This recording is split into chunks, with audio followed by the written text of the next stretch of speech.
কি এইটুকুনি ফাটলো না, বললো ফাটবে বলে গিয়ে কালকে ধরবো, দিয়ে দেবো।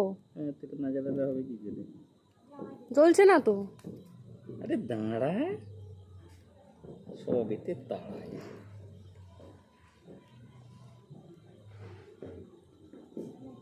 ফানু এটা ভালো না, ইটস নট গুড। সবেতে তাড়া হবে। হয়েছে হয়েছে। আরে দাঁড়া এখনো। একে তো শ্যামা পোকায় আমাকে একদম পুরো ইয়ে করে দিল, আর ওই দিকটা ধরেনি তো।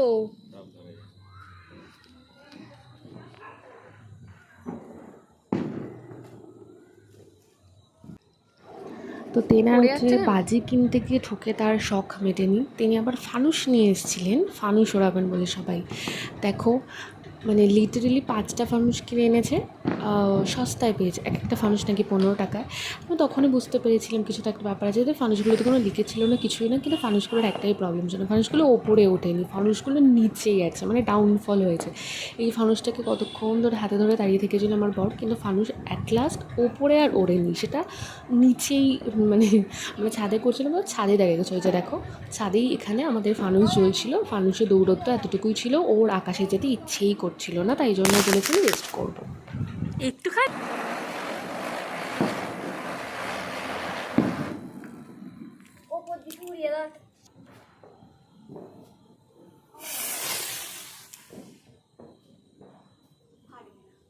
বাহ, এই বাজিগুলো তো দোকানদার বলেছিল উপরে গিয়ে ফাটবে, একটা বাজি উপরে গিয়ে ফাটেনি রোদে দেওয়ার পরেও। আর আমার দৌড়ত্ব ছিল এই তারাবাজিগুলোর ওপরও, কিন্তু তারাবাজিগুলো আমি ঠিক মতন ধরতে পারিনি, একসাথে অনেকগুলো আছে তারাবাজি নিয়ে, যে হাতে লেগেছে আমার ছ্যাঁকা, তারাবাজির দিক থেকে নিয়ে আসতে আমার হাতে এত গরম লেগেছে, আমি শেষ পর্যন্ত ফেলেই দিয়েছি। কমপ্লিট ডিজাস্টার ছিল আমাদের বাজি ফাটানো।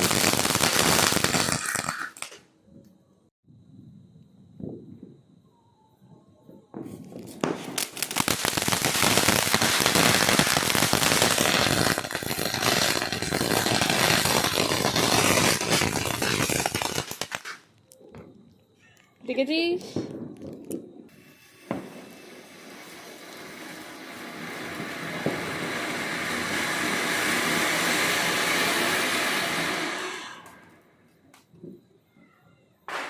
কোনো মতে একটা ফানুস আকাশে উড়েছিল, সেটার ভিডিও করছিলাম, ভাবছিলাম এটা অনেক দূর যাবে, জাস্ট 2 মিনিট পরে আমি ঘুরে দেখি ফানুসটাকে আর খুঁজেই পাওয়া যাচ্ছে না, ইভেন আমাদের বাগানেও ফানুসটা পড়েনি, কোথায় গেছে ভগবানই জানে।